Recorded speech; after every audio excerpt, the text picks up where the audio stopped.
Servicio. Se mide por los buenos resultados. Estamos en esos lugares donde hay que poner energía. Kilowatt Generadores. ¿Estás buscando escalar tu proyecto a un servidor dedicado ubicado en un data center de primer nivel? Ingresá a netui.net y te asesoraremos para que elijas el mejor servidor para tu empresa. Con Netui, crece en Internet. Radio Nacional, 11:30 AM. Primeros en escucharte. Radionacional.com.uy. Formando una ciudadanía libre y democrática. Libertas. www.libertas.uy. Presenta ¿En dónde estamos? Un periodístico libre y democrático. De lunes a viernes, a partir de las 10 a.m.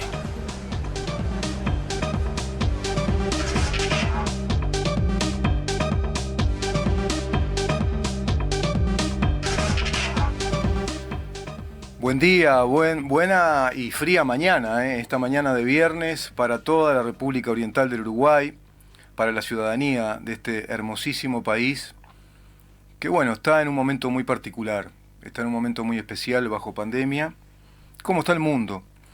Pero vamos a hablar hoy inclusive de que está en un momento muy particular a nivel geopolítico en toda Latinoamérica.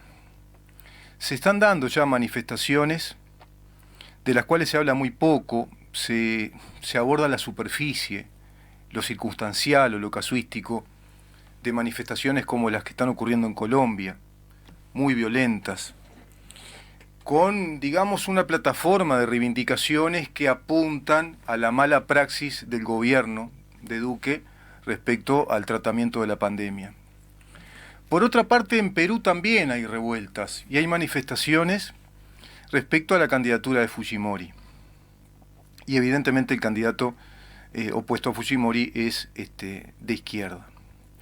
Cuando uno ve las pancartas de esas movilizaciones, por doquier se ve la imagen del Che Guevara y de Bolívar. ¿Estamos de acuerdo? Hay que observar los detalles. No están las imágenes de, qué sé yo, a ver, para ser bien iluso, pero bien gráfico. No están las imágenes de Abraham Lincoln, o las imágenes solo de Bolívar, ponele.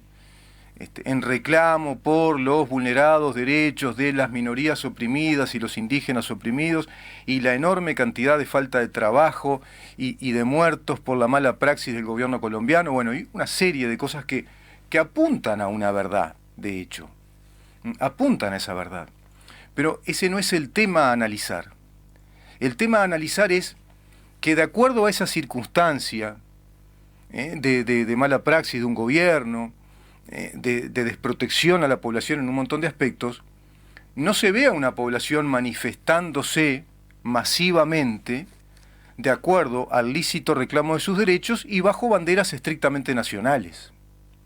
Y no se ve inclusive a la población manifestarse sobre la base de lícitos reclamos callejeros, públicos, pero pacíficos. ¿Por qué los desmanes? ¿Por qué las bombas Molotov? ¿Por qué alterar el orden público invadiendo calles y atentando contra la policía? ¿Por qué el saqueo a supermercados? Bueno, ahí te darás cuenta que hay una extralimitación y muy importante respecto al lícito derecho de manifestarse públicamente en un Estado de Derecho. Podemos manifestar decenas de miles de personas. Podemos realizar la lícita práctica de una huelga, las famosas huelgas de brazos caídos, por ejemplo, y una población que comienza a sonar públicamente ante el gobierno y ante el mundo desde sus lícitos reclamos, pero en la órbita del Estado de Derecho. Bueno, pues eso no importa ya en Latinoamérica, hace tiempo que no importa, y se está esperando cualquier circunstancia que dé lugar al descontento social para que grupos organizados se infiltren en ese descontento popular y comiencen a manifestar, bueno, de modo violento, de modo intenso, el descrédito radical para con gobiernos que no son de un perfil de izquierda. Yo después les voy a leer, porque todo esto que digo está sumamente fundamentado en el último documento de la última videoconferencia que fue en este año, en abril del 2021, por el Foro de San Pablo. Nadie habla del Foro de San Pablo, siquiera los que lo integran, siquiera las fuerzas políticas que integran el Foro de San Pablo, al menos en nuestro país, que en ese sentido es un país donde nuestra gente es experta en velar la verdad o en tratarla de modo circunferencial o velado o hipócrita, es mucho más fácil que se dé en nuestro país, aunque les parezca mentira, lo que es la propuesta teórica a partir del año 85, de la mano de expertos como Ernesto Laclau, cuando el Foro de San Pablo pasa a una segunda gran etapa, que es diseñar la neoteoría o la post-teoría marxista, que habla de la revolución molecular difusa. Habla de la revolución molecular difusa. Lo repito para que vayan tomando nota de estos nombres. También se habla de la revolución dispersa. También se habló desde los teóricos neomarxistas que nutrieron de un pensamiento articulador para evidentemente ejercer el poder ideológico adoctrinante a las masas que movilizan, se habló inclusive de la revolución permanente. Es decir, no tenemos apuro. Nosotros estamos en constante estado de revolución. Eso planteaba Ernesto Laclau dentro del Foro de San Pablo. Pero para que tengan una idea, y voy a intentar hacer un repaso en la última media hora del programa, de la historia del Foro de San Pablo brevemente, cuándo comenzó, allá en el año 1990, quiénes lo crearon, que fue entre Fidel Castro y Ignacio Lula da Silva, que era un joven carismático que emergía con mucha fuerza en el Partido de los Trabajadores en Brasil, líder sindical de los siderúrgicos en San Pablo. Se funda precisamente en esa ciudad el primer foro, que es a modo de rápida respuesta regenerativa de una irradiación comunista según el modelo cubano, porque había caído la Unión Soviética. Ahí está el punto central. Cayó la Unión Soviética, Fidel Castro, ni lerdo ni perezoso, que inclusive había augurado veladamente que podía caer, bueno, rápidamente resuelve, con un líder carismático, ya popular, con un fuerte ascendiente en la izquierda brasileña, bueno, instruir desde un foro a las izquierdas organizadas a nivel de cada uno de los países en América Latina, bajo el propósito de perpetuar el modelo comunista, estatista, cubano, que fue algo así como un clon del modelo soviético. Pero Cuba se quedó sin el financiador, se quedó sin ese gran financiador que era la Unión Soviética, que ustedes recordarán, inclusive llegó a instalar misiles nucleares apuntando contra Estados Unidos, sobre pretexto de que Estados Unidos tenía bases misilísticas en Turquía, y le solicitaron a Cuba, los soviéticos, de instalar una base de misiles que tuvieran el alcance o el poderío bélico de poder agredir el territorio norteamericano, porque en esa época no estaba la tecnología dada como para que viajaran tantos miles de kilómetros. En Cuba, ¿no? En Cuba no pusieron misiles en Argentina, en aquel entonces, o en Brasil. Fue en Cuba. Nada es casualidad. Y desde esa Cuba, que se ve desprotegida por la caída de la Unión Soviética, se instala ese Foro de San Pablo rápidamente en el año 1990, después de la caída del 89 de la Unión Soviética. A partir de ahí hay una primera etapa, que es la de ese Foro de San Pablo, que dice, bueno, vamos a volver a repasar todas las causas del deterioro del marxismo que se dio en la Unión Soviética.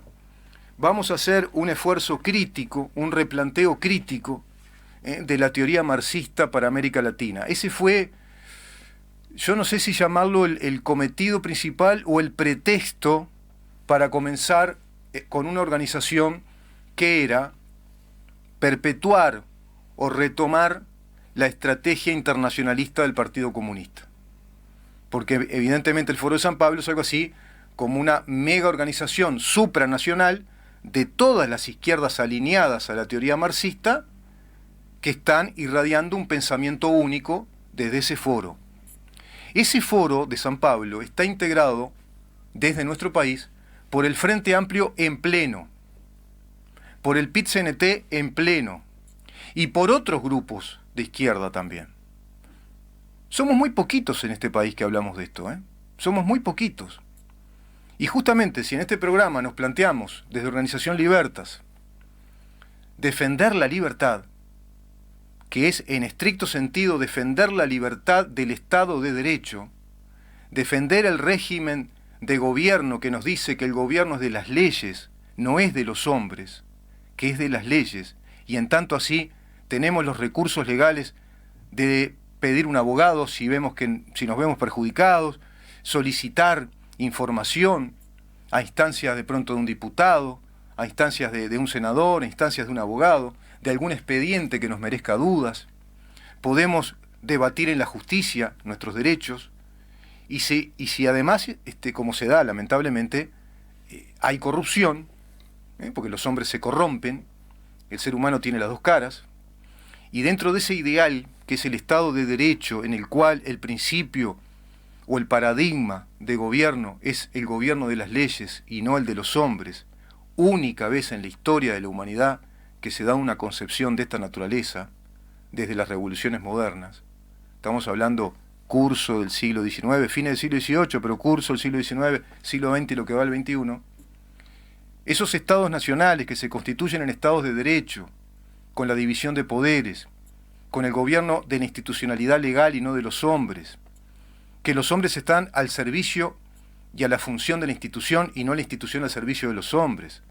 Cuando se erradicó ese principio rector de que el gobierno lo detentaba un monarca, un aristócrata, un clan, una familia, cuando eso se lo sacó del mapa histórico desde las revoluciones modernas, aplicando la racionalidad que nos estaba aportando la ciencia desde el Renacimiento, y que se desarrolla en la edad de la Ilustración, que se desarrolla en ese siglo XVIII del enciclopedismo, que se desarrolla con las corrientes cientificistas, positivismo, todos esos hijos del racionalismo, con el crecimiento de la ciencia, gracias nada más y nada menos que a Isaac Newton en ese renacimiento inglés que va a dar lugar a eso, Galileo Galilei, Kepler, Erasmo de Róterdam, Martín Lutero inclusive, que desde el punto de vista teológico le aplica razonamiento a la interpretación del conocimiento bíblico.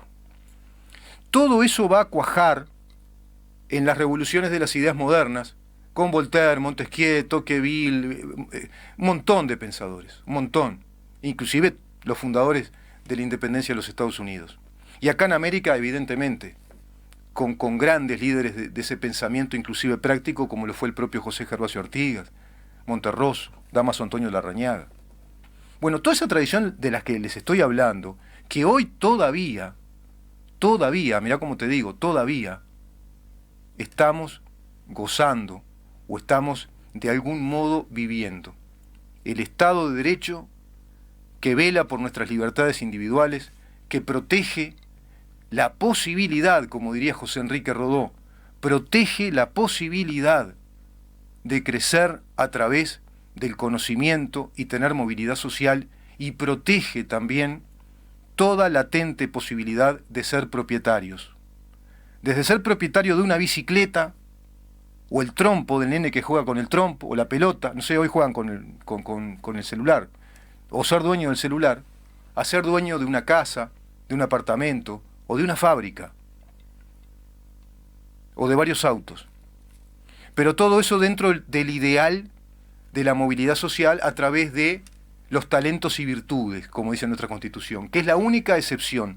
La vida misma, te dice el sistema, te va a premiar según tu esfuerzo personal, tu capacidad de crecer, de estudiar, de investigar, el desarrollo natural y a su vez también disciplinado de tu inteligencia, porque en definitiva en el individuo radica la libertad.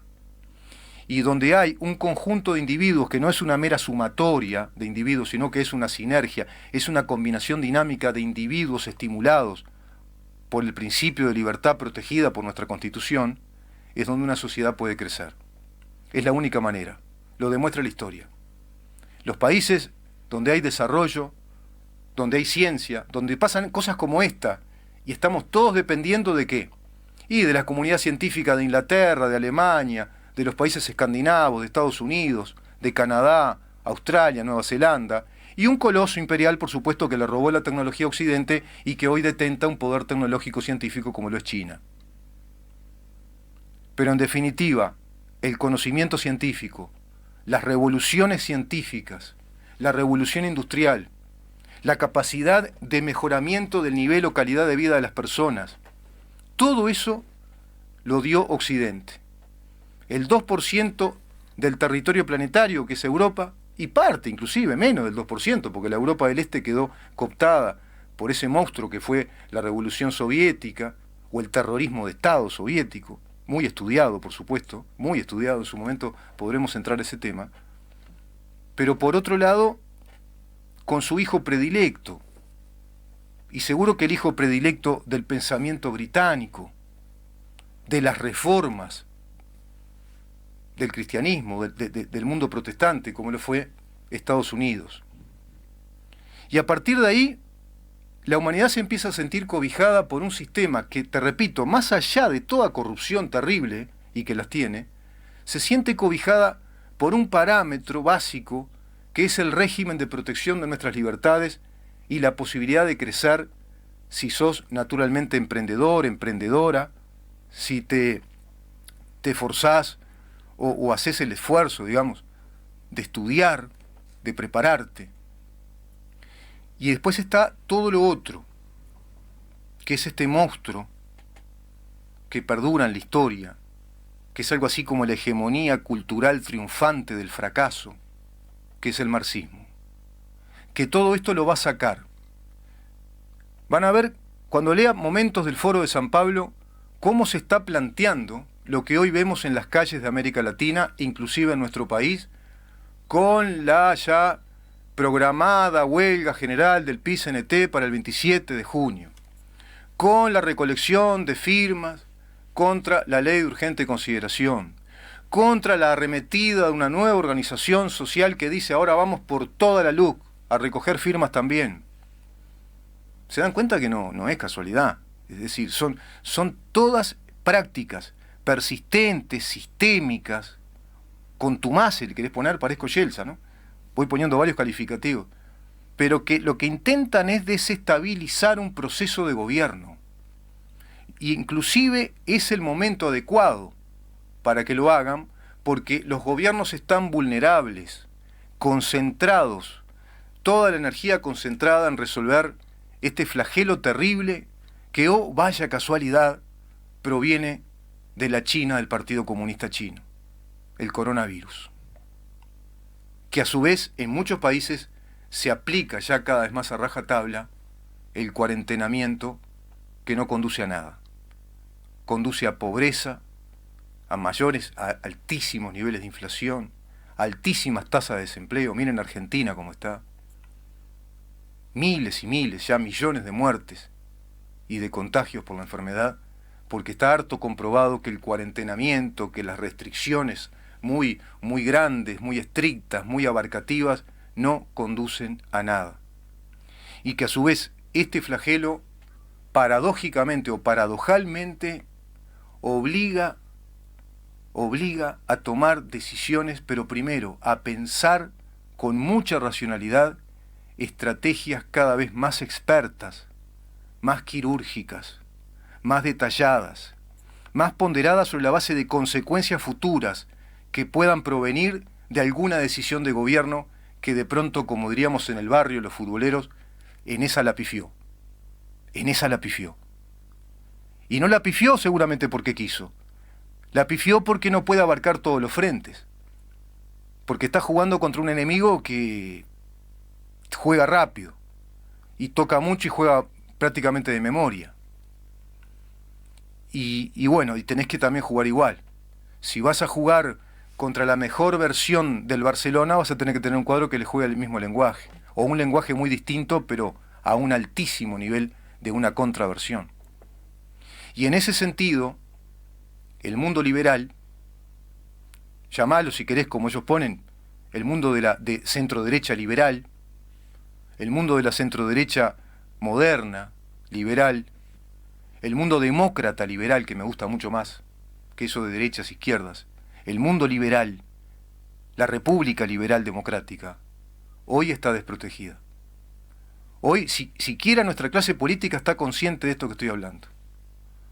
Están subestimando y le enmiendan la plana a la izquierda, con un ministro que sale a presentar como si hiciera los deberes, como un niño. Miren, acá está toda la foja de cantidad de cosas que descubrimos sobre los crímenes de la dictadura. Crímenes de hace más de 50 años, disculpen que lo diga así. ¿Y qué pasa con los crímenes de ahora? ¿Y qué pasa con los crímenes de hace 15 años? Donde perduró el monarca Bonomi y mataron gente inocente por doquier. Y nunca se sabía nada. Y se dieron a la fuga. Y no se dio con el paradero. ¿Y qué pasó con el crimen de la mala praxis del Ministerio del Interior cuando el capo más grande de la 'Ndrangheta, que es una mafia peligrosísima, se va caminando de cárcel central? Morábito, ¿se acuerdan? De cárcel central se va caminando y no se dio con su paradero. ¿Qué será de la vida de Morábito?, diría alguien por ahí, ¿no? ¿Y qué pasó con el Uruguay, donde creció exponencialmente el delito peligroso y las bandas de narcotráfico que hoy se van desmantelando? Eso no importa, eso no es delito, eso no son delitos de lesa humanidad. Desproteger a la población donde hay zonas claras de un Estado ausente.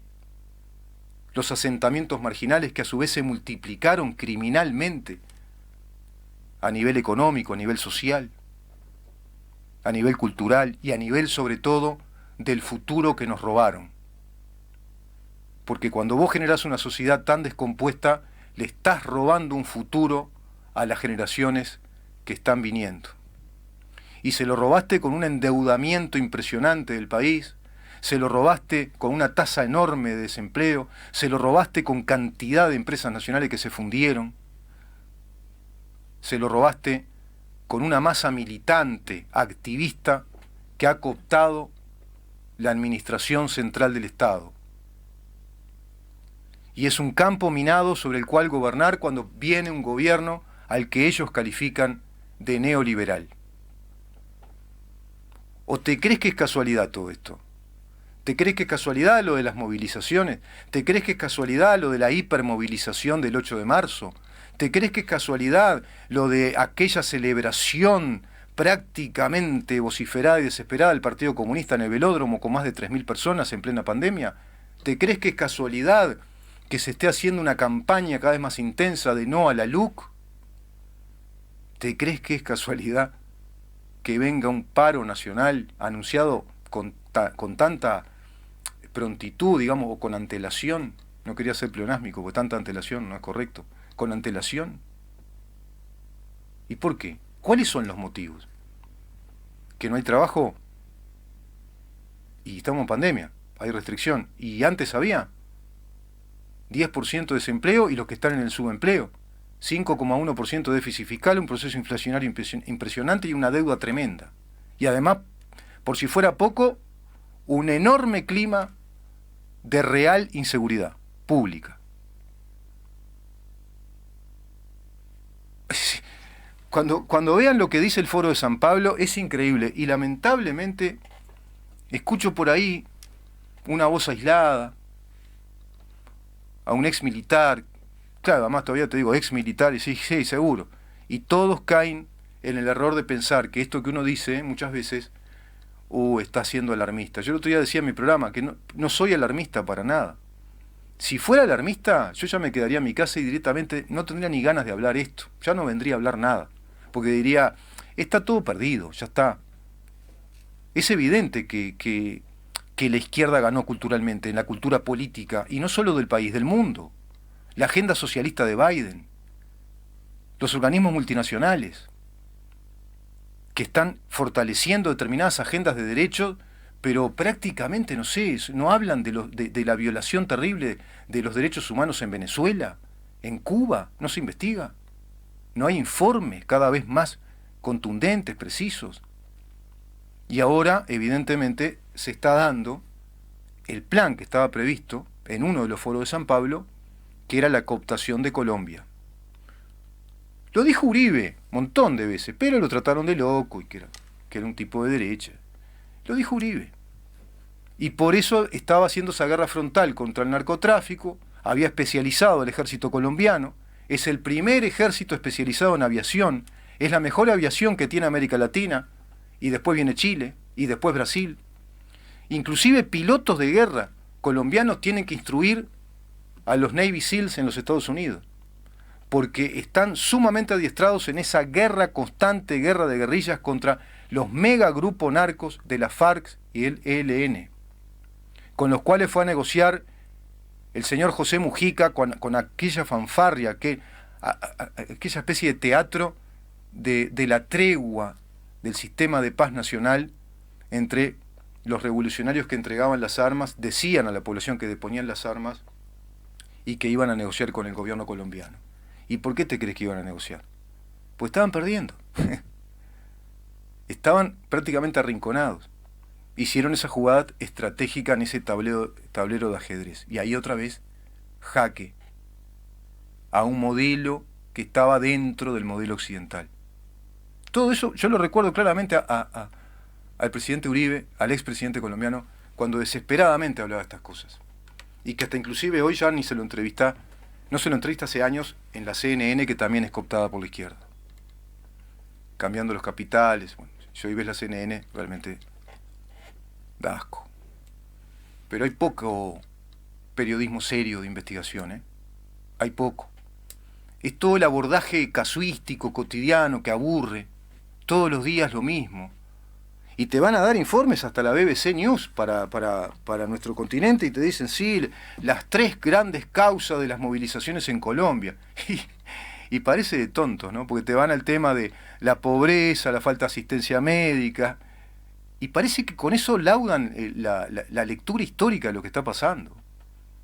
La inflación, la tasa de desempleo, pero ese es un fenómeno que pasa en todos los países porque lamentablemente este bicho está agrediendo directamente el natural funcionamiento del mercado. Y si agredís al mercado, le estás tirando una bomba tremenda al corazón del sistema occidental, la economía de mercado. ¿Se dan cuenta? Entonces, todo esto evidentemente es una súper sutil guerra que siempre te va a contar el cuentito chino. Es el cuentito chino.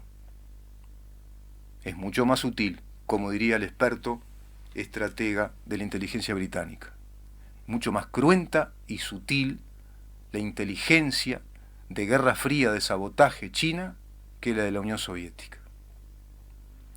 Fíjense que, por ejemplo, Venezuela es algo así como una Siria del continente. Tiene en una gran parte de su territorio el dominio del Hamas, del Hezbollah, de las tríadas chinas, de los grupos narcos, que son la FARC, ELN, y todo eso irradiando un poder tremendo de concentración militar, estratégica, logística, de pensamiento, disputándose territorios que son de altísima explotación minera, y a su vez irradiado todo eso desde Cuba y desde el Foro de San Pablo en la ideología a instalar en el planeta, en el continente. ¿Y cómo lo hacen? Y comprando prensa, cooptando militantes, comprando gobiernos, porque mirá que tienen mucho dinero. Hay un informe del Foro de San Pablo que le dicen al actual presidente de Argentina que se quede tranquilo, que hay mucho dinero para seguir adelante. Y vos decís, pero qué raro, ¿no? Porque Argentina, que está fundida, está en default, Argentina va a golpear los bancos, ¿sabés qué? Se le dan vuelta así, hacen así los CEOs de las casas bancarias. Estás loco, ustedes si nunca pagan. Y siempre dicen que van a pagar, no, pero en la próxima te pagamos. Mirá que en la próxima venimos y te pagamos. Y tienen todo cerrado. Dólar blue, todo ese mamarracho. Y vos decís, y 42% de empresarios que se fundieron nacionales, casi el 50% de pobres, 8 millones de niños en la indigencia. Es realmente triste y pornográfico. Y acá dormimos la siesta. Mezclamos todo. Le damos al gobierno palo. somos activistas, que reanude esto, no nos limite esto, presidente. ¿Qué va a hacer el presidente? Está haciendo lo que puede. Somos un pequeño país de 3.300.000 habitantes, yo qué sé, somos un barrio de Buenos Aires. Nos dio las libertades que ningún país tuvo. El Uruguay tiene vacunas. Más allá de si estás de acuerdo o no con las vacunas, ¿qué va a hacer el gobierno? ¿Se va a poner en un bar a discutir si esto es una pandemia, si la vacuna no? ¿Sí? No, actúa. Los gobiernos actúan. Los gobiernos tienen que actuar. Y a partir de ahí, cuando uno ve que hay una mega organización internacional a la cual todo este mareo le sirve, y no terminamos de entender que la guerra no terminó con la caída de la Unión Soviética, que Fukuyama se equivocó cuando dijo el fin de la historia, pensando, bueno, ahora sí, los estados nacionales, estados de derecho y el régimen de capitales no tiene más guerra. No, se equivocó Fukuyama. La guerra retomó cruentamente otro camino y empezó el camino del neomarxismo tomando los paradigmas de Antonio Gramsci. No hablemos más de clase obrera, no hablemos más de lucha de clases, no hablemos más de la revolución proletaria, hablemos de la emancipación de los capitales, de la emancipación de las minorías vulnerables y vulneradas, de los capitales oligárquicos nacionales, de las corporaciones multinacionales. Emancipemos a las minorías y démosle la sensación o la identificación de que todos ellos también pueden formar parte de filas revolucionarias de una gran emancipación. ¡Pah! Es para aplaudirlos realmente, ¿eh? Son creativos, son muy creativos. Son sumamente organizados y creativos. Total, como el burrito cordobés, total no tiene apuro. Ellos no tienen apuro y no tienen problema de quedar pegados, ¿eh? No tienen ningún problema. ¿Y la guerra contra quién es? Contra el liberalismo. ¿O se creen que es casualidad que siempre digan contra los gobiernos neoliberales? Contra los gobiernos, es el latiguillo. Ya está con nosotros el diputado Conrado Rodríguez, que afortunadamente está muy bien, toda su familia muy bien, y con muchas ganas de conversar, porque hoy vamos a hablar con él un tema. Después voy a seguir con esto del Foro de San Pablo, después voy a seguir. Porque ahí está la guerra, y estamos durmiendo la siesta. Vamos a hablar de un tema que es sumamente importante, que es cómo el gobierno fue viendo que había la necesidad, por un lado, de que no se apagaran todos los motores de la economía. Y lo hizo, no apagó los motores. Asumió medidas muy, muy quirúrgicas. Inclusive lo que restringió no es lo preponderantemente económico. Por ejemplo, la educación. Sí, claro que afecta al salario, pero no es el motor que esté moviendo a la economía fuertemente. Los motores grandes no los apagó. De ahí que esté amortiguado inclusive el proceso inflacionario en Uruguay, que estamos en un punto y pico más del que teníamos. Es decir, bajo pandemia, Uruguay está en un 6,tanto% de inflación y tiene una tasa de desempleo del 11,1%. Cuando el gobierno toma este país tenía el 10,1% de tasa de desempleo. Hoy estamos en el 11,tanto% de tasa de desempleo. Con un déficit fiscal del 6,1, 6,2, cuando venía un déficit fiscal del 5,1. Imaginen, bajo pandemia, en 15 meses prácticamente. Con una cobertura social que abarca el universo de los que necesitan la cobertura social, a través de MIDES, a través de Banco de Previsión Social, del Ministerio de Trabajo, con la extensión de los seguros de paro, pago de seguros de paro, subsidios a monotributistas, duplicándose la canasta por asignación familiar, la canasta de alimentos. Se da aparte una canasta de alimentos aparte que ahora también incrementó en el monto. Y a su vez ahora se crea algo que ya se había creado, que fue idea de Achugarri, que fue aquel plan Veredas, y que después lo aplica Antía incluso en la Intendencia de Maldonado, que es lo que nosotros, lo hablamos el otro día con el diputado Schifani, ese tema, Conrado, que es el tema de, popularmente le decimos el de los jornales solidarios. El gobierno resuelve 15.000 personas para que el Estado sea el empleador y les otorgue un salario por un trabajo de 12 días, si no me equivoco, en el mes, y en un periodo de 6 meses. Qué interesante, ¿no? Porque es apostar al trabajo, apostar a que se sientan dignos de recibir ese dinero, y seguro que en 6 meses puede haber mucha agua que corra bajo el puente en esa experiencia. ¿Cómo te va, Conrado? ¿Cómo andas, Rubén? Bueno, como siempre, un gusto estar con toda la audiencia. Bueno, es así como tú decís, el gobierno venía valorando este instrumento, esta herramienta. Recordémosle a la audiencia que en el mes de febrero, cuando el Partido Colorado presentó un paquete de medidas para la reactivación económica, pensando sobre todo en el escenario post-pandemia, ya teníamos ahí la vacuna, o a ver, ya se iba a empezar a vacunar, que era los primeros días de marzo. Uh-huh. Entonces, pensando en el escenario post-pandemia y con los efectos que ha tenido todo esto, sobre todo en la repercusión, no solamente en lo sanitario, sino también en lo económico, bueno, ¿cómo hacer para reactivar? Una de las ideas del Partido Colorado fue justamente reeditar esa herramienta que son los planes transitorios de trabajo, para que se auxiliara a los diferentes servicios públicos. Sobre todo a nivel de las intendencias. ¿Por qué? Porque las intendencias tienen todo un nivel de inserción territorial, digamos, seguro, que conocen el territorio, saben cuáles son las falencias, saben a ciencia cierta cuáles son las dificultades que tienen cada uno de los ciudadanos, sobre todo por grupos etarios, obviamente sociales y económicos, etcétera, etcétera. Por zonas del departamento. Las zonas del departamento más deprimidas, uh-huh, bueno, aquellas donde hay poca inversión privada, bueno, claro.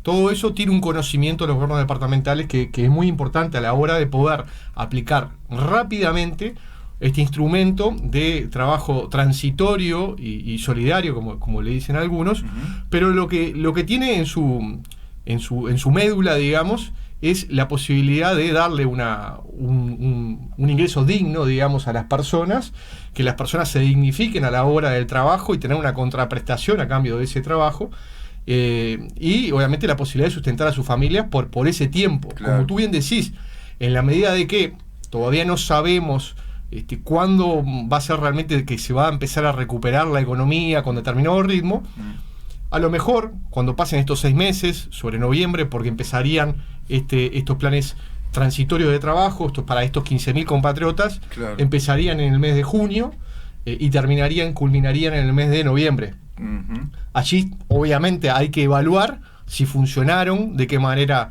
si se instrumentaron de buena manera, si tuvieron un efecto que también ayudó a una cantidad de familias para poder tener su sustento, para poder consumir, y ahí seguramente puede llegar a haber alguna prórroga en ese sentido. Así que yo creo que es un instrumento que es muy válido en tiempos excepcionales, sí, como lo que estamos viviendo, que ayuda a muchos miles de uruguayos a poder tener ese hábito del trabajo y poder dignificar, digamos, su ingreso, sí, no tener que estar dependiendo de la asistencia del Estado.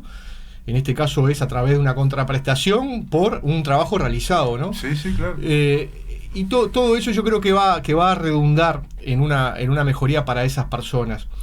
Yo creo que asimismo, no solamente tendría que haber oportunidad laboral, como se le llama a este proyecto de ley que ya tiene la sanción de las 2 cámaras, uh-huh, sino también velar por las oportunidades laborales a nivel de la actividad privada, ¿no? Claro. Y en ese sentido, yo creo que hay que seguir incentivando a las empresas a seguir tomando trabajadores, uh-huh, porque yo creo que el eje central en estos momentos es el trabajo. Sí, sí.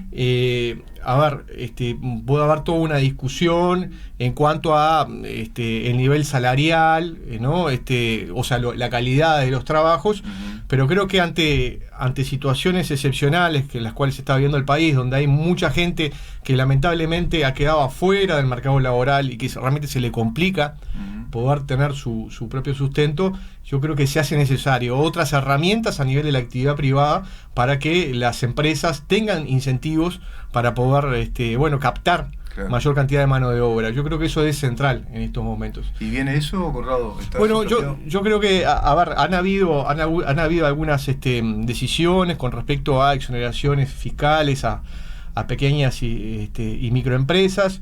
Yo creo que habría que tener también una mirada por las empresas un poco más grandes, en el sentido de que son las que tienen mayor capacidad de poder, trabajo, poder contratar, de absorber. Mano de Porque obra. a ver, las pequeñas empresas pueden contratar muy poca gente, Sí. eso lo sabemos, 1 o 2 personas a lo máximo, Sí. y son las medianas y grandes empresas que pueden contratar mucha más gente. Sí. Entonces yo creo que debería de existir algún paquete puntual para poder justamente movilizar nuevamente el mercado laboral y permitirle a toda esta gente que está o bien en el seguro de desempleo, o bien sin trabajo, o bien en el mercado informal, lo que se llama, digamos, el negro, digamos, de trabajo. Que eso ha existido históricamente, no solamente en Uruguay, sino en el mundo entero. Pero en la cabeza, por ejemplo. Por eso, entonces, apuntalando a eso, y en algo que también habíamos hablado, ¿no?, de adelantar los tiempos de ejecución de las obras del presupuesto nacional para poder darle un shock de infraestructura al país que necesite mano de obra y que le permita a muchos uruguayos poder tener una fuente laboral, ¿no? Yo creo que mueve la cadena económica también ahí. Sin duda, porque hay una cantidad de proveedores y trabajos indirectos que están vinculados. Sí, transporte, proveedores de insumos, sí, ni que hablar. Todo, y todo lo indirecto. Conrado, viendo todo eso, ¿no? Yo estaba repasando estadística. Por ejemplo, la pequeña, la mini pymes y la pymes es el 94% de la empresa nacional, en el sector privado. Pero lo que generan de trabajo, más o menos según Ceres y el INE, que coinciden, es entre el 70 y 72%. El otro 30% lo absorben las empresas más grandes, como tú decís, que tienen más capacidad de absorción. Sería interesante buscar un equilibrio, como tú decís, en ese sentido, con incentivos a las empresas. Ahora, los incentivos, recordando bien cuáles son los incentivos que ahora aplicó el gobierno, por ejemplo, a las empresas. Exoneración de aportes al BPS. Sí, hay exoneraciones a aportes al BPS, hay exoneraciones también a nivel de DGI en cuanto a la manera de tributar. Por ejemplo, aquellos que tributan por IRAE, no tener que hacer, o bien no tener que hacer los anticipos que se tienen que hacer mes a mes, o bien dejar, digamos, no hacer esos anticipos por un sistema ficto, según la tributación que se hizo en el ejercicio anterior. Y en definitiva terminar tributando por la facturación real sobre el final del ciclo económico o del ciclo fiscal, ¿no? Claro. Hay facilidades de pago para las pequeñas empresas en hasta 72 cuotas, que es mucho tiempo, con un interés mínimo. Entonces, hay ¿Y hay también impulso exoneración de tarifas? Bueno, en algunos casos sí, habíamos hablado hace unas semanas para algunas actividades especiales, ¿no? Por ejemplo, la industria turística, la industria de los entretenimientos, ¿no? La hotelería, allí no solamente en el tema de los cargos fijos, ¿no? de UTE, de Antel, sino también en el tema del IVA. Hay una cantidad de exoneraciones que están vinculadas a actividades que son las que han estado más comprometidas por los efectos de la pandemia, y que en todo caso se tendría que ver la posibilidad de seguir prorrogando. Aquí mismo discutimos en estos micrófonos, Rubén, que el gobierno había estimado hacerlo hasta junio en el caso de las tarifas de UTE, por ejemplo, en los cargos fijos de UTE. Realmente creemos que debería de ser extendido, ¿no?, por unos meses más, porque claramente las dificultades van a continuar. Sí. Yo creo que en la medida de que haya un esfuerzo, que es un esfuerzo compartido, sin duda es la sociedad toda que está haciendo un esfuerzo, y que el Estado vaya asumiendo determinadas decisiones para sostener determinadas actividades, en la medida de que se empieza a normalizar la situación, vamos a llegar a un punto en el cual obviamente esas ayudas, esos subsidios no van a ser tan necesarios y en definitiva van a empezar a caminar por sus propios modos, digamos. Claro, sí, pero está muy bueno, está muy interesante este tema, porque lo que está haciendo el gobierno, para mí al menos, está apelando a que se mueva la economía bajo este terrible tema de estas restricciones a las que obliga un factor exógeno, como nos explica el economista Caumont. Inclusive sobre un plano de incertidumbre, ¿no? Hay un gran plano de incertidumbre. ¿Esto cuánto durará? ¿2 meses más? ¿3 meses? ¿4? Sí, bueno, vamos a ver, ¿no? Hay países que están dando indicadores de que las vacunas sí funcionan, que ha bajado notablemente el umbral de contagio. Israel es un caso, lamentablemente ahora envuelto en otro problema. Sí, en otros problemas. Inglaterra es otro caso, Canadá, Nueva Zelanda. Es decir, son países que van demostrando que sí. Por eso ahí tenemos habría que ver ahí, ¿no? un lugar donde mirar, sobre todo también para ver los efectos rebotes de las economías, ¿no? Sí, claro. El ministro Salinas el otro día hablaba de una especie de efecto primavera, digamos, un reverdecer de la sociedad uruguaya cuando se logra efectivamente esa inmunidad de rebaño de la cual se ha hablado tanto. Sí. Eso va a permitir también un cambio de ánimo sí. de muchísimos uruguayos, aquellos que están en mejores condiciones de poder ayudar de otra manera. Yo creo que van a estar mucho más predispuestos a poder invertir, y eventualmente, si se le da algún tipo de incentivo, de poder contratar, ¿no? Emplear solidariamente, digamos, sí, ¿no? Sí, porque creo que eso enseñó mucho esta pandemia, ¿no? Si algo enseñó este periodo oscuro de la historia reciente es más solidaridad. Yo veo mucha gente que ha madurado bajo estos golpes, y es lo que tú decís, de pronto van a haber muchos empresarios que se dan cuenta de lo terrible que es no tener trabajo, porque en ellos mismos se vio la merma, ¿no? Económica, sí. El resentimiento económico. Ahora, estaba pensando en esto, mirá qué interesante este planteo de los jornales, que es el empleo temporal, no sé cómo está únicamente. Sí, ¿no? sí, transitorio. Transitorio. En vez de dar dinero, pienso yo, ¿no? Como se planteaba desde la oposición, dar dinero y que queden con su tiempo ocioso sin dar nada a cambio. Con esta contraprestación, además de todo lo social que genera, que es integración social, quizá hay mucha gente, pues muchos van a ser muy jóvenes, Conrado, jovencitos que de pronto empiezan a entender lo que es el hábito de trabajo. El otro día escuchaba a un presidiario uruguayo que evidentemente convertido, gracias a Dios, un tipo que se convirtió, que entendió lo terrible del delito, y comprendió, dice, que él en la cárcel entendía cuando era un hombre muy joven, que no sabía ni lo que era el Portland, no sabía qué era el Portland, no sabía qué era hacer una mezcla. Hasta esas cosas básicas que a veces no nos damos cuenta, y ese chiquilín que delinque no tiene ni conocimiento de esas cosas básicas, entonces su mundo es muy limitado. Esto creo que va a generar ese efecto, me parece a mí, no sé, capaz que me equivoco, pero ese efecto integrador. Pero por otro lado, está moviendo la economía, porque esa gente va a tener su dinero, no es mucho, pero tiene su dinero, lo va a volcar al consumo, pero a su vez le están ayudando al Estado, porque de pronto están pintando, arreglando paredes de una escuela, ¿no? de una comisaría, según la intendencia, de una sede ministerial. Les da una experiencia que no, claro. que no tuvieron con anterioridad, ¿no? Claro. Y les va a permitir poder insertarse luego en el mercado laboral en ese tipo de actividades que están desarrollando en auxilio, digamos, a los gobiernos departamentales. Y colaborando con el país. Claro. No, sin duda. Yo creo que es algo muy bueno que el gobierno haya tomado esta decisión. Nosotros habíamos insistido mucho en febrero, que nos parecía que era una buena cosa. Se había realizado en épocas de crisis económica, en el 2002, 2003.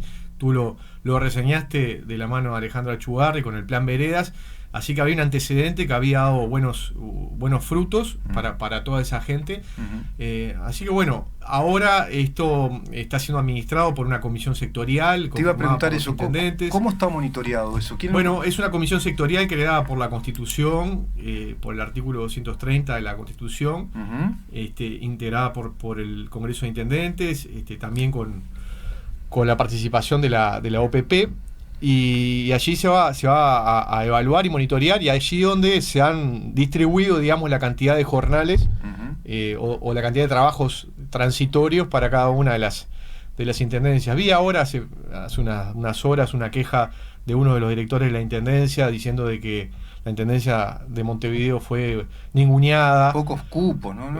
Pocos cupos, etcétera, que por determinados índices tendría que haber tenido por lo menos 1.000 jornales más, se le dio al final unos 4.000. Yo creo que lo que no tiene en cuenta este director, lo que no tiene en cuenta es el nivel de inversión que existe en el interior. O sea, es muy diferente el grado de inversión que hay en Montevideo al que hay en el interior, y sobre todo en los pueblos más alejados de las capitales departamentales, claro. Donde prácticamente no hay inversión privada, ¿no?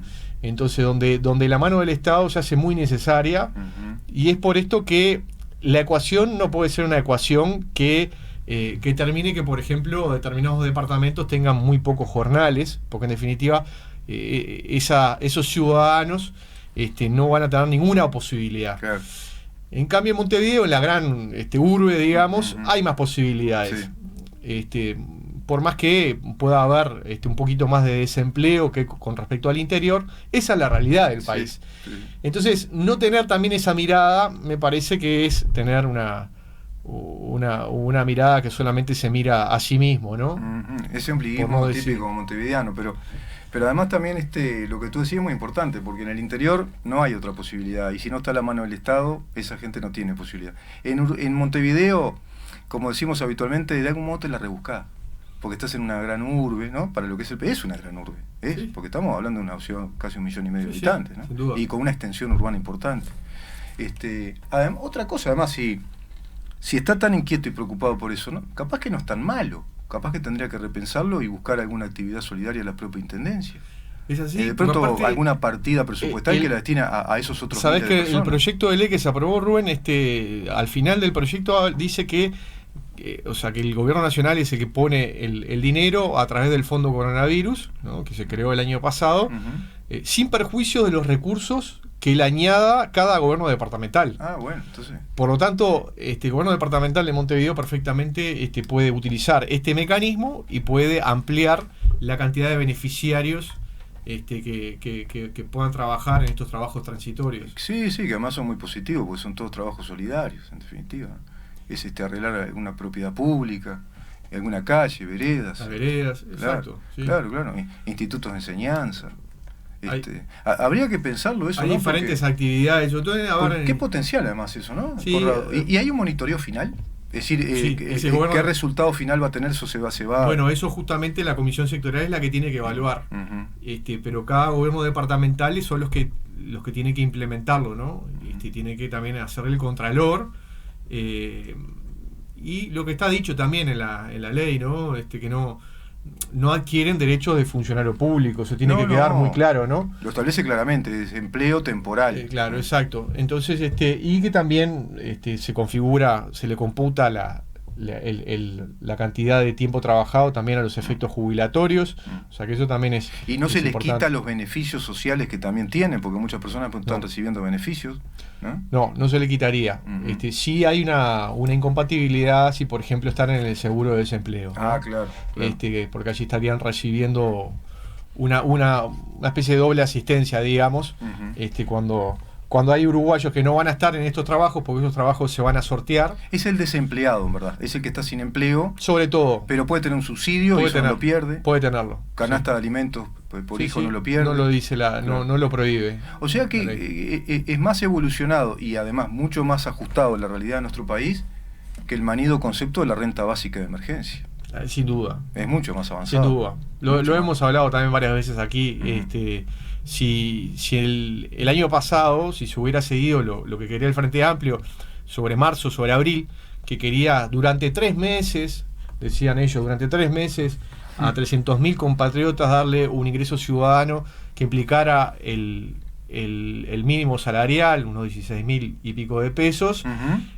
Primero, en 3 meses no hubieran sido suficientes porque obviamente la pandemia continuó y los efectos de ella sobre la actividad económica continuaron. Claro. O sea que hubiera seguido. Si hubiera seguido hasta febrero de este año, hubiera implicado más de 1.200 millones de dólares de gasto. Claro. ¿No?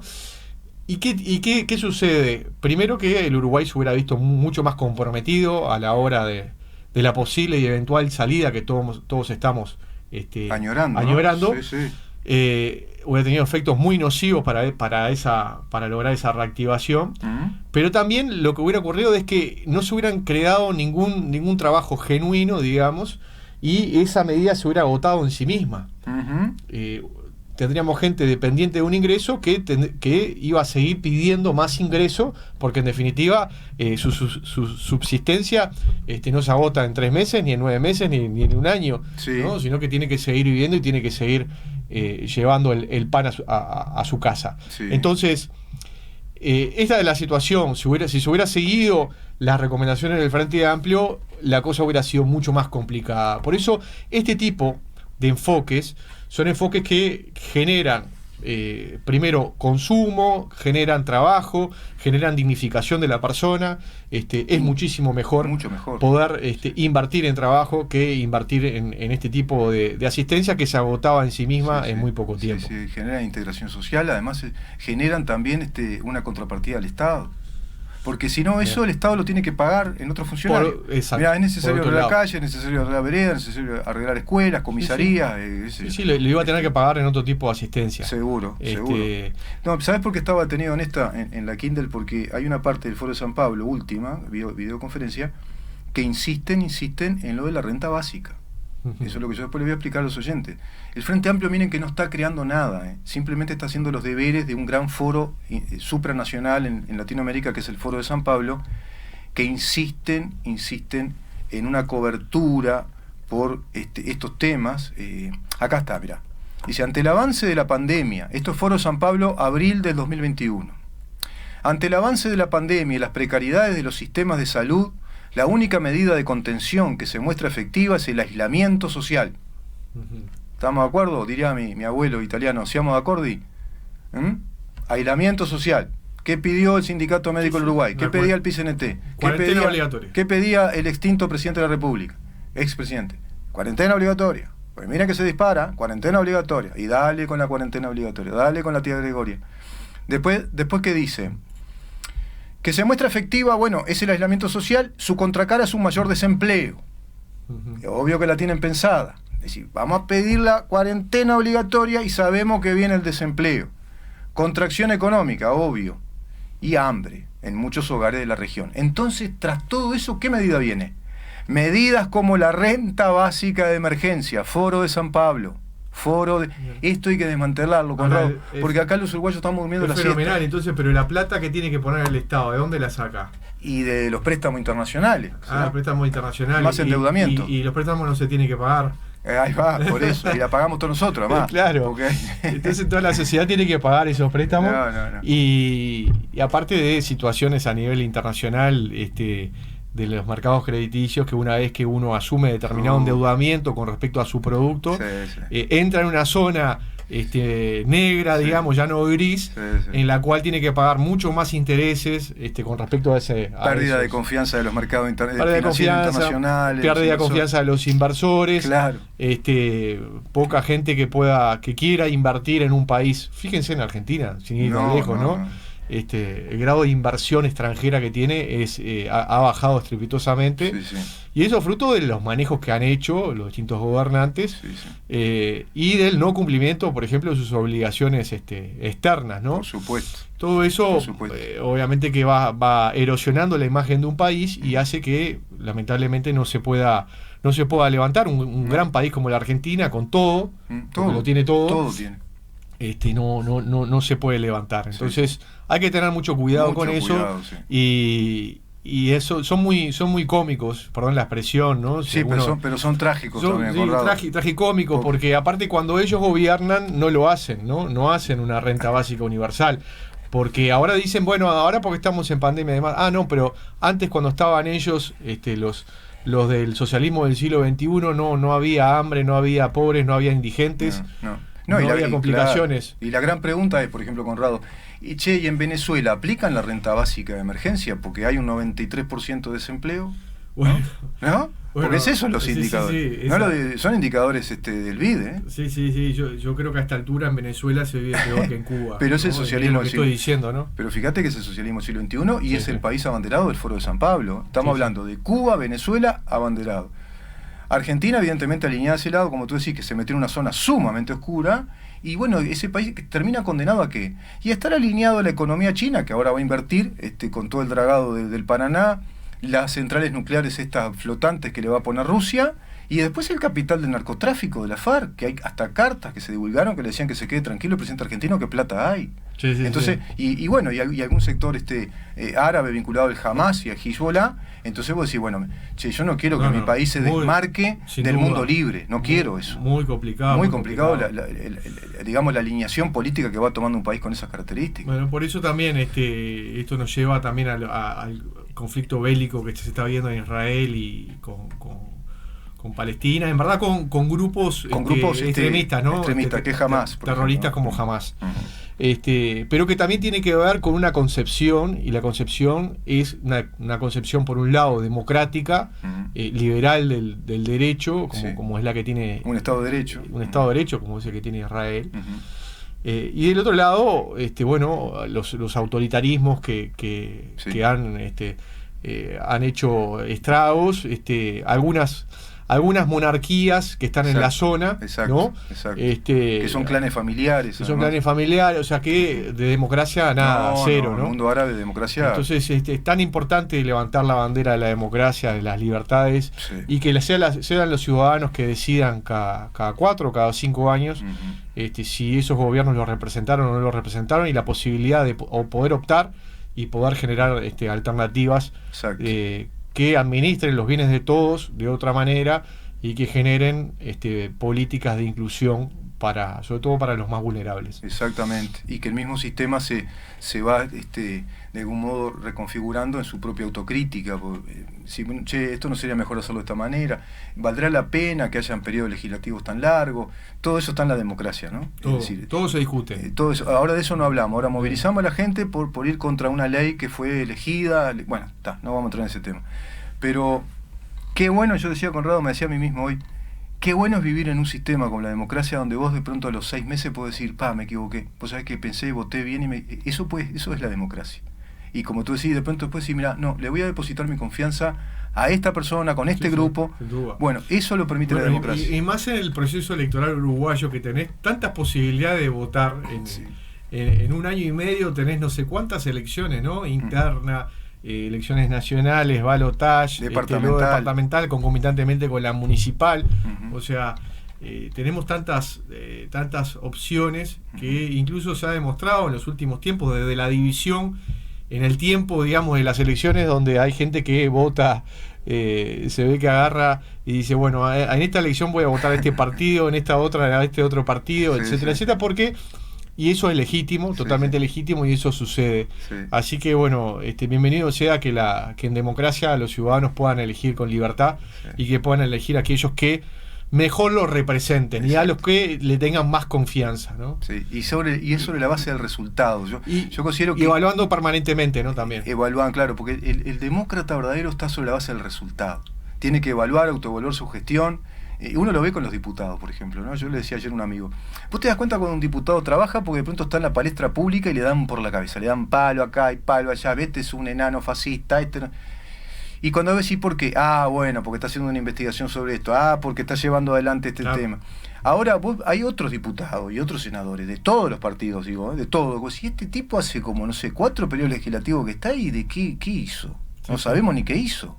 ¿Pero por qué? Porque ahí hay un gran mal que lo dijo una vez el eminente jurista Claudio García Trevijano, el español, amigo de Antonio Escotado. Te lo recomiendo, Conrado, si podés leer Frente a la gran mentira y Teoría pura de la República, es una obra excelente. Dice, cuando se entendió que la política es profesional, ahí la embarramos. Cuando se piensa que la política es una carrera para perpetuarse como si fuera una profesión, se perdió de vista el fin fundamental que tiene una democracia representativa, que es la misión pública, la función pública de gobernar, ¿no? Como una función. Y está el gran ejemplo en los países escandinavos, viste que los tipos se reciben, es obligatorio que tengan una profesión, seas maestro, tengas un oficio, o seas ingeniero o abogado, y vas a vivir al sector cercano a donde está el Parlamento o el Congreso, y vas a esos 4 años, si vos querés, capaz que podés seguir, pero y la mayoría se van a la actividad privada. Porque es como si hubieran cumplido con la conscripción, ¿viste? De militar. Es decir, tengo que pasar por este peaje, y hacen las cosas bien, porque saben que están sirviendo, y eso a su vez le va a generar credenciales para después, cuando van al mercado privado, mira, yo me comporté de esta manera como compatriota, ¿no? Como danés, como sueco, yo me comporté así, yo hice todas estas propuestas. Es impresionante eso cómo funciona. Mirá qué lindo tema un día para tratarlo contigo, bueno, ¿no? Un tema... porque eso da más movilidad todavía. Yo creo que, a ver, en la actualidad los políticos están mucho más expuestos, ¿no? que hace algunas décadas, por esta inmediatez con la cual se vive en las redes sociales y en los medios, en la televisión, etcétera, etcétera. Entonces me parece que tienen que ratificar la confianza del electorado mucho más rápido, digamos, y por eso están obligados a hacer mucho mejor las cosas, ¿no? Más expuestos. Entonces yo creo que sí, que están más expuestos. A ver, falencias en el sistema hay, obviamente, y lo bueno es justamente ver los errores, tratar de enmendarlos, mejorar la actuación y en todo caso también generar algunos instrumentos de políticas públicas que puedan, en definitiva, mejorar la calidad democrática, ¿no? Claro. Yo lo diría en estos términos, ¿no? Pero es un tema muy profundo. Sí, sin duda. Pero para hablarlo básicamente es no tenerle miedo a la autocrítica, no tener miedo a decir me equivoqué, no tener miedo a decir, che, capaz que por acá estamos fallando como sistema. Pero eso ha pasado en el Uruguay, está en la historia de nuestro país. Y seguirá pasando. Además las nuevas generaciones que son ustedes tienen otro perfil también. No me digan que te estoy pasando la mano por el lomo, pero de los millennials hacia los que vienen, es otro perfil, ¿no? Hay otro perfil. Es como que quieren hacer. Son hiperactivos, vienen a trabajar, no, y están expuestos. Sin duda.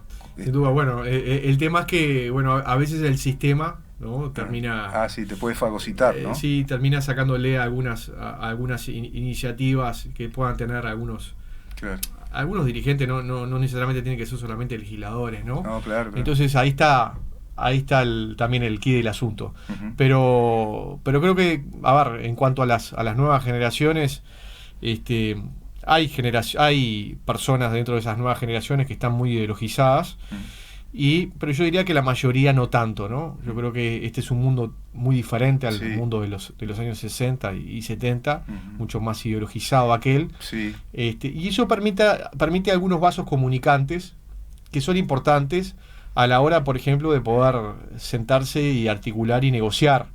Porque la política es negociación. Y claro. Cuando se está hablando de un proyecto de ley, cuando no se tiene la mayoría, se tiene que articular. Bueno, ¿cuál es el aspecto que tú ves mal el artículo 2, 3? ¿Qué habría que cambiar? Bueno, me parece tal cosa. Bueno, hay un diálogo diferente, ¿no? Exacto. Y yo creo que sí, las nuevas generaciones sí se dan algunos vasos comunicantes para justamente poder articular y poder llegar a acuerdos y conclusiones que puedan beneficiar, ¿no? Pero bueno, sin dejar de reconocer de que hay muchos de las nuevas generaciones también que a lo mejor para hacer bien los deberes son más ideologizados que los propios dirigentes de la década del 60 y 70. Pero bueno, esa es la realidad humana. Conrado, muchísimas gracias por haber venido y haber compartido todo esto, que son temas muy importantes para todos. Nos vemos el viernes que viene. Nos vemos el viernes que viene. Buen fin de semana. Igual para ustedes. El diputado Conrado Rodríguez por el Partido Colorado, conversando hoy con nosotros acerca de, puntualmente, una de las medidas que el gobierno asumió en esta pandemia, que es la medida de los trabajos solidarios a 15.000 personas en el periodo de 6 meses. Seguimos, quédate ahí porque vamos a hablar con Raúl Viñas, no sé si estará por acá por el estudio, y nos va a explicar lo que es el fracking en el Uruguay. ¿Existe el fracking en el Uruguay? ¿Qué tema, eh? Bueno, quédate ahí porque tenemos que saber en dónde estamos parados, sería ahí, ¿no?